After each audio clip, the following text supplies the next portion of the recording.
Good morning and welcome, friends. Our lodge, United Lodge of Theosophy, Washington, D.C., meets every Sunday at 11 a.m. For presentation of a particular topic, and it is followed by a discussion session. At this time, we are still not open to the public, but as soon as that is possible, we are going to do so. The Theosophical movement of the 19th century is very much alive and going very strongly. Now that the communication systems are a little bit different, we don't have to be on location to be with one another. We can communicate through different media such as Zoom and Skype, and still continue that unity of aim, purpose, and teaching, which is the theosophical purpose for uniting humanity and constituting a nucleus of brotherhood. The declaration states that each lodge is independent and it is devoted to the cause of theosophy without professing attachment to any theosophical organization. It is loyal to the great founders of the theosophical movement, but does not concern itself with dissensions or differences of individual opinion. The work it has on hand and the end it keeps in view are too absorbing and too lofty to leave it the time or inclination to take part in side issues. That work and that end is the dissemination of the fundamental principles of the philosophy of theosophy and the exemplification in practice of those principles through a truer realization of the self, a profounder conviction of universal brotherhood. It has no constitution, bylaws, nor officers, the sole bond between its associates being that basis. And it aims to disseminate this idea among theosophists in the furtherance of unity. It regards as theosophists all who are engaged in the true service of humanity without distinction of race, creed, sex, condition, or organization. And it welcomes to its association all those who are in accord with its declared purposes and who desire to fit themselves by study and otherwise to be better able to help and teach others. The true theosophist belongs to no cult or sect, yet belongs to each and all. The following is the form signed by associates of the United Lodge of Theosophists. Being in sympathy with the purpose of this lodge, as set forth in its declaration, I hereby record my desire to be enrolled as an associate, it being understood that such association calls for no obligation on my part other than that which I myself determine. Today's reading comes from the Bhagavad Gita, Chapter 18. Imbued with pure discrimination, restraining himself with resolution, having rejected the charms of sound and other objects of the senses, and casting off attachment and dislike, dwelling in secluded places, eating little, with a speech, body, and mind controlled, engaging in constant meditation, and unwaveringly fixed in dispassion, abandoning egotism, arrogance, violence, vanity, desire, anger, pride, and possession, with calmness ever present, a man is fitted to be the Supreme Being. And having thus attained to the Supreme, he is serene, sorrowing no more, and no more desiring, but alive towards all creatures, he attains to supreme devotion to me. By this devotion to me, he knoweth fundamentally who and what I am, and having thus discovered me, he enters into me without any intermediate condition.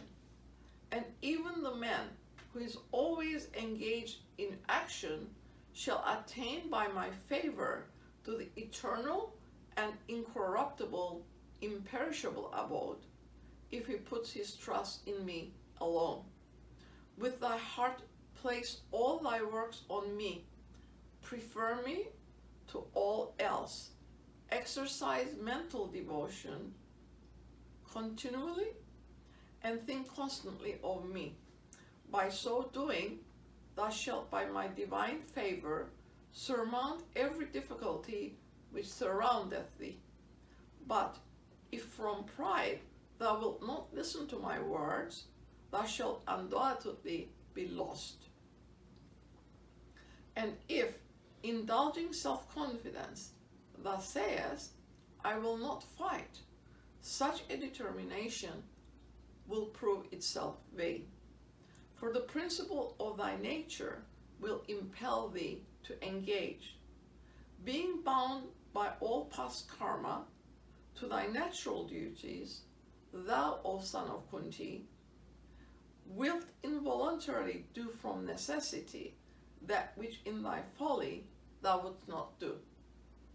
There dwelleth in the heart of every creature, O Arjuna, the master Ishvara, who by his magic power causeth all things and creatures to revolve mounted upon the universal wheel of time. Take sanctuary with him alone, O son of Bharata, with all thy soul. By his grace thou shalt obtain supreme happiness, the eternal place.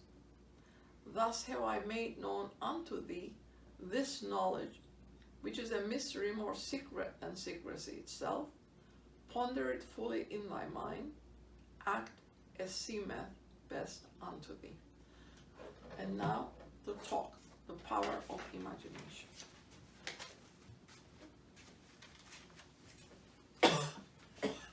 Thank you.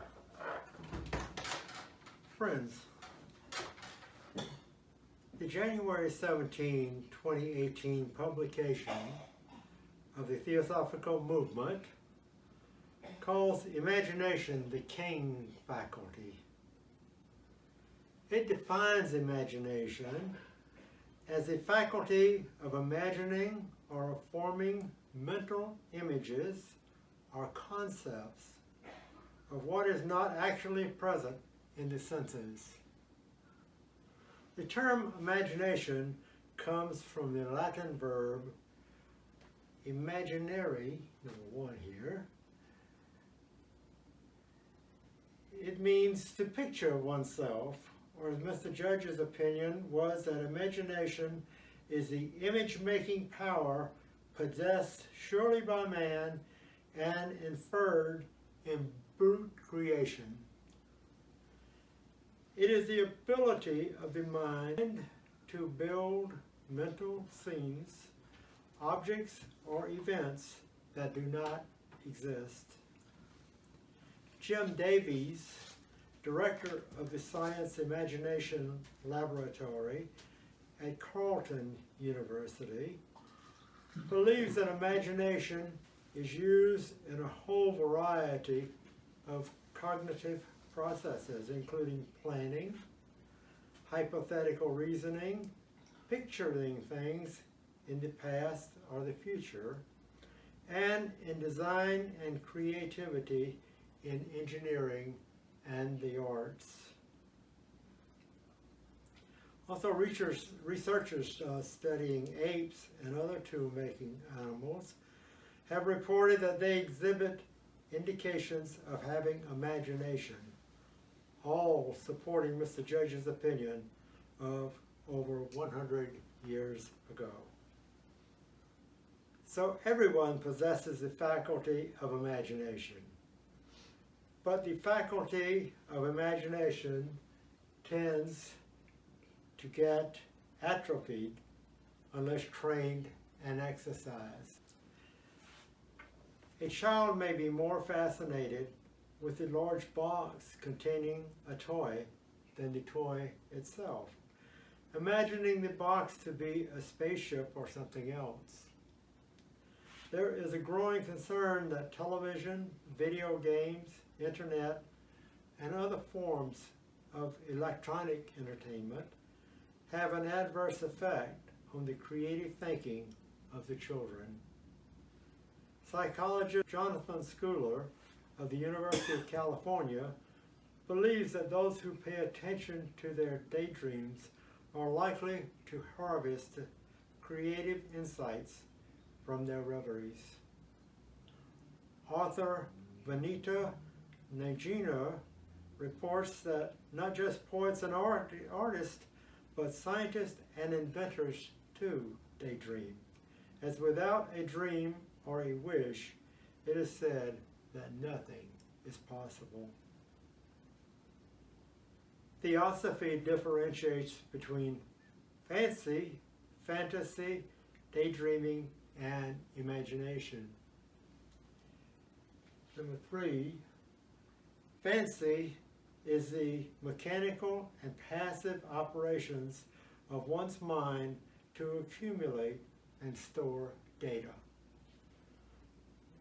Number 4, phantasy is the faculty by which images, thoughts, impressions are evoked from the storehouse of conscious and unconscious memory and automatically rearranged and dramatized into a never-ending series of stories or pictures.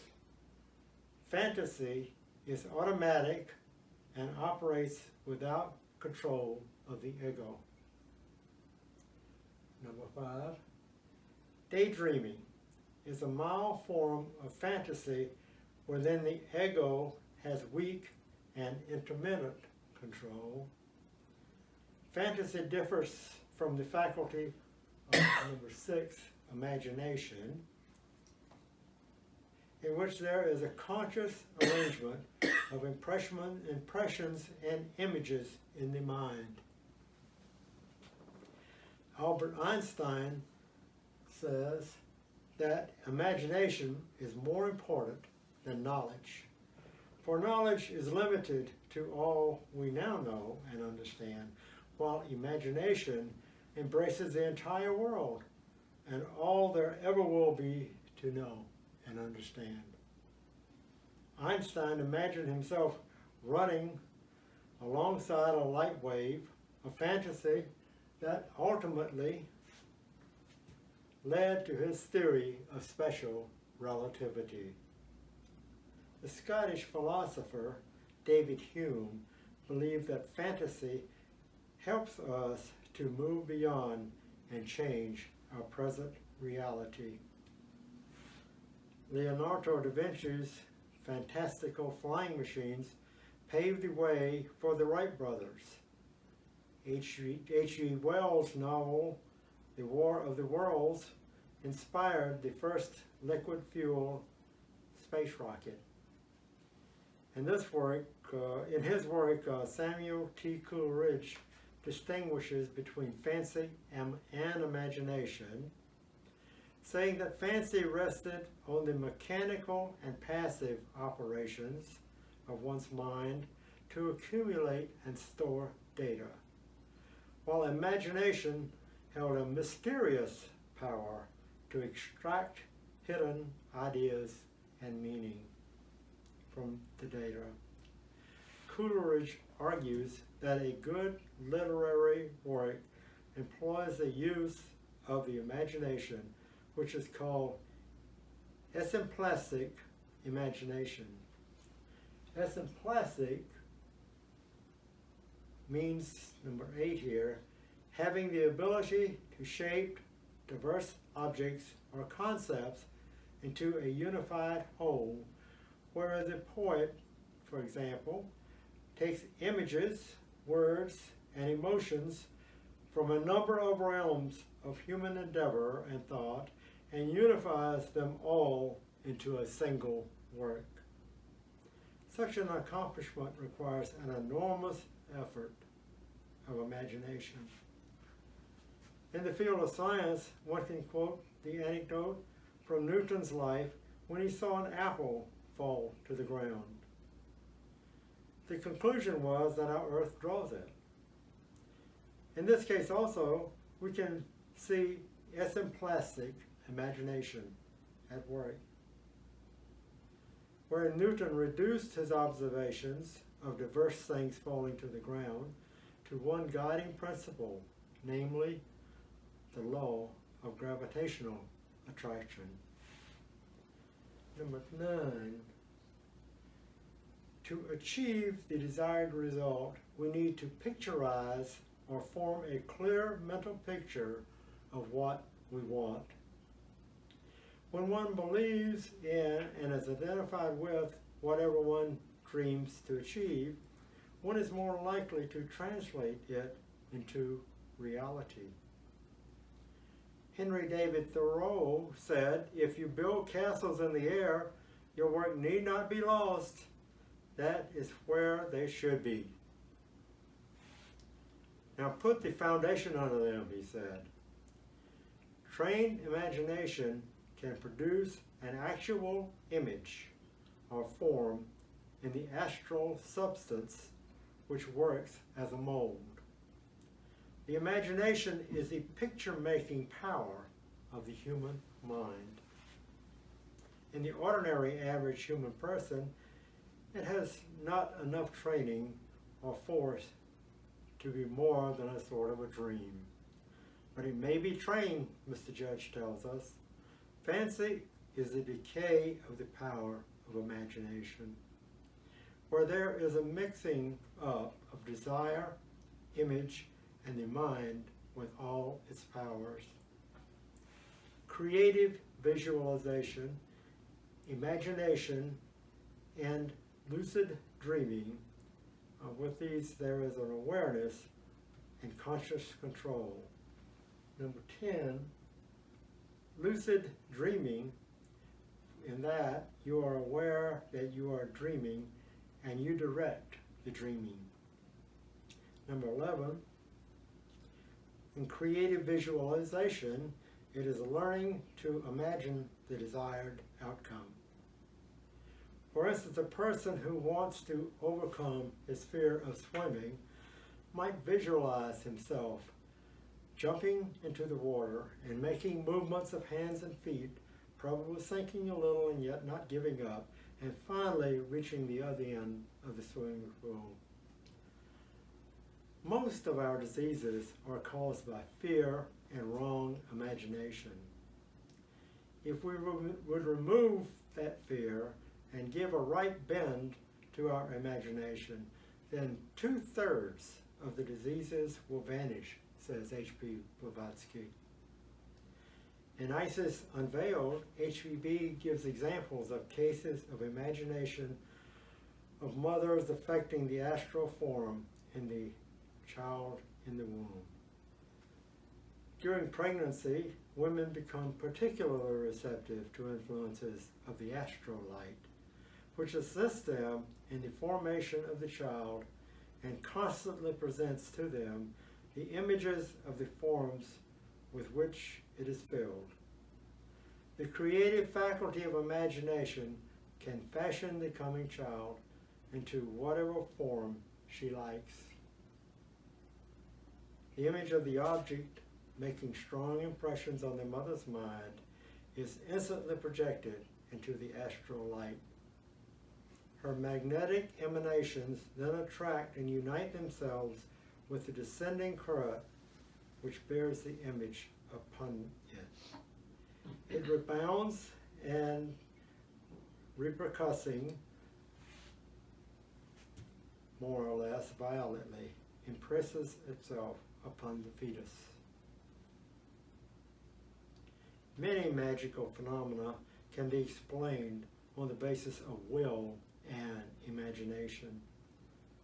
It is because men do not perfectly imagine, and believe the result that the magical arts are uncertain, while they might be perfectly certain, wrote HPB. Number 12. Each one of us has two natures, the higher personal and the lower individual, and therefore also dual, the higher and the lower power of imagination. The higher imagination works from within, without. The personal man's imagination is mostly fantasy and fancy. It interferes with his attempts to control, purify, and raise his thoughts and ideation. The individual man's imagination is the plastic or creative power of the soul. Isis Unveiled, Volume 1, page 396, tells us. It is described as one of the noblest faculties in man. It is the human soul, Manas, the thinker, aided by Buddhi, who uses imagination. Right imagination enables us to trace every deed to the archetypal soul. The common task of waking and sleeping, bathing and dressing, talking and listening are not merely mundane activities. They are related to something in the higher world.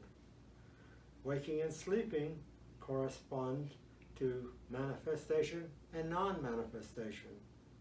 Bathing may be taken to correspond to sacred bathing or baptism. Likewise, talking and listening may be related to becoming pupil teachers so that we may become true Shravakas.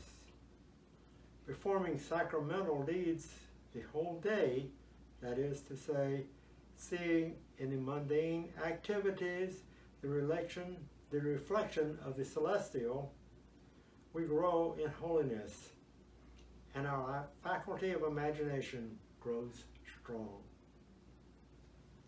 Individual or higher ideation is the creative faculty of the monastic ego by which he influences, impresses, and inspires the personality. This is true imagination, or Sankalpa. Sankalpa is a power that creates images by will, thought, feeling, or aspiration. When we undertake self-discipline, we first make an ideal plan, or Sankalpa, and then execute it. Kalpa means to form an idea or image. Thus, Sankalpa is to so thoroughly think and imagine that the thing thought about gets translated into action.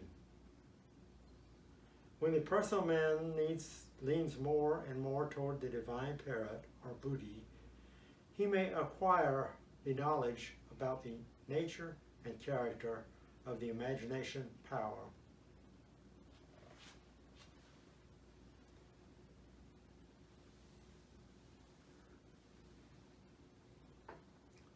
A Master of Wisdom writes, number 15, good resolutions are mind-painting pictures of good deeds, fancies, daydreams, whisperings of the Buddhi to the Manas.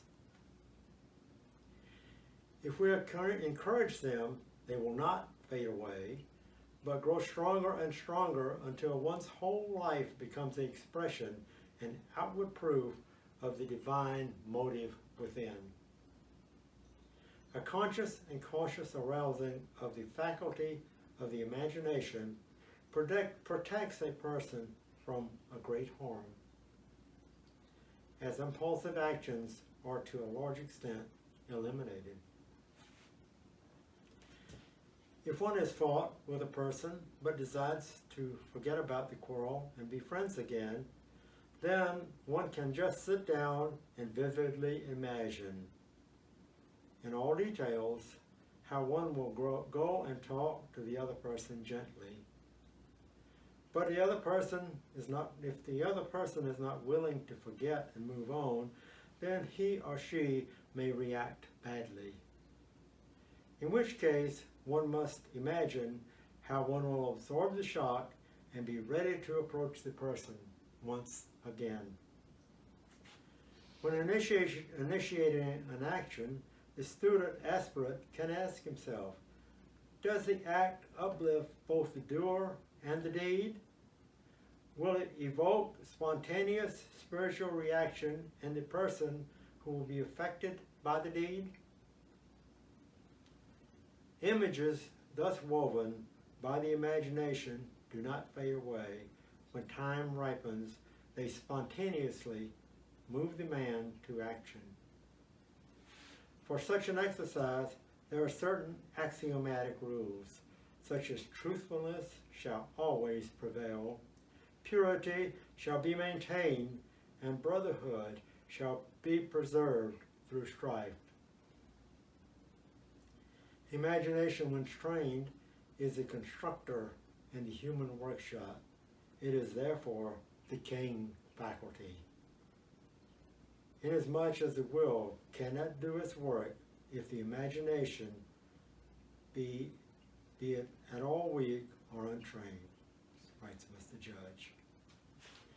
In responding to a question on the nature of imagination, Mr. Judge said that nowadays imagination is given a low place generally, yet has been raised to slightly greater eminence by the metaphysical healers who have stumbled unknowingly on a great law. That which is often called imagination is in fact only fancy, or the idle creation of images whose tenure of life is short, he said. But conscious exercise of this power, raised to its highest degree, is one of the necessities of occult art, for no occult feat can be performed without imagination. Each person has the power to create an image about himself which is perfectly objective to the inner senses of the seer. This creation is done by the use of imagination solely. If the image be indefinite, owing to the imagination not working strongly, the seer or subject will only see indefiniteness, because the subjective picture was badly constructed. But the constructor, poor or good, was the imagination. The clairvoyant sometimes sees the pictures of what we improperly call the future. For there is no future, it is now. In such seeing, the clairvoyant does not use imagination, but where vain daydreams interpose, then he is either using his fancy or is bringing forgotten combinations of thought, or is being influenced by the moment by the fleeting thoughts of another. Mr. Judge transmitted an instance where someone saw the hand of a widow who desired to marry him come out from heaven. He knew that this momentary stray thought had little to do with his imagination when he also heard a voice saying, "You must have her." Imagination is often associated with memory, but these two words represent primarily a pair of opposites. They are reversed aspects of one and the same thing. Memory and imagination represent the two subjective phases of what in itself is the 16 divine power inherent in and back of all manifestations. It is this power which is the creative, the preservative, the destructive, regenerative principle, and which the religious-minded personify as their god or gods, their devil or their devils, never once remembering or imagining that it is their very divinity which is their self, and which cremates, preserves, destroys, and recreates its own pantheon, which we call collectively nature. One cannot identify this power only with objective nature, for it is equally present in subjective nature as well, and vice versa. Whoever reflects upon the evidence and testimony of nature and in himself will soon see that there is no other conclusion possible than that this power eternally is, and that it is his very self. Seeing thus the omnipresent self and his own identity with it, one has but to continue his perceptions and reflections to know for himself that all he has until now personified as objects and subjects are in themselves actually what he himself is, self, the divine power. So seeing, acting follows, from which comes a realization which means universal brotherhood. It is this realization of our brotherhood, not the recovery of that knowledge which was ours in former births, in higher, more spiritual words than any now within the range of our memory or imagination. There is a higher nature in every person, as in all things and beings. This unknown side of us is the source of all our powers, but we may misconceive, misunderstand, and misapply these powers. The source of the Godhead in all manifested nature is the creative, preservative, destructive, and regenerative fonts of all existence, all change, all death, all re-embodiment, or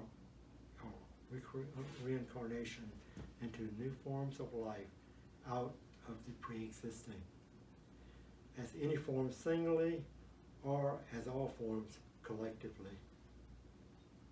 It is the true being resident within as well as without, whatever is, or has been, or is to be within the area of perception, action, or consequence of action. The manifested, ever included in and a part of the unmanifested. Theosophists will at once recognize in all this the three fundamentals of the secret doctrine. From such recognition, they will in time come to see that human science, human religion, and philosophy are all of them mere effects, products of their own use of the triune power by mankind. To see oneself as creator is to gain a degree of emancipation from the general conception that we are but creatures of blindly operative forces, or of an extra-cosmic and extra-human deity of some kind or other. All these bewildering and enslaving conceptions of man, of nature, of the unknown, to what do? Our physical or sense experiences are one element only in our acquired nature. Sense experiences that once give rise to activity in another element, a mind or metaphysical nature, these two as infallibly arise a third, the moral or spiritual element. The triune basis of thought, to which we give the names of philosophy, science, and religion, are simply products of our use of memory, imagination, and reason. Memory, from our plane of perception, action, and experience, is the impression made on this instrument of consciousness. Imagination is the use made by us of these impressions. Neither is is yet wholly subject to our will, our reason, our moral sense, or discrimination, which are also elements or principles in our composite nature. To see this and to see that deep sleep is neither extinction nor unconsciousness is to have partly fitted oneself to consider memory and imagination as themselves the missing link, the possible connecting link between the mortal and immortal, the world of spirit and the world of matter. Imagination carries us forward to future incarnations, as memory carries us back to former ones. But when both are carried to their source, that source will be seen to be the perceiving soul, which we are. The seer can never take flickering shadows for realities. For his memory being as completely subjected to his will as to the rest of the body, he receives impressions directly from the spirit. Between his subjective and objective selves, there are no obstructive mediums. This is a real spiritual seership in which, according to an expression of Plato, soul is raised above all inferior good. Then we will reach that which is supreme, which is simple, pure and unchangeable, without form, color, or human qualities, the God, our nous, our common sense, our understanding. Thank you for listening. We will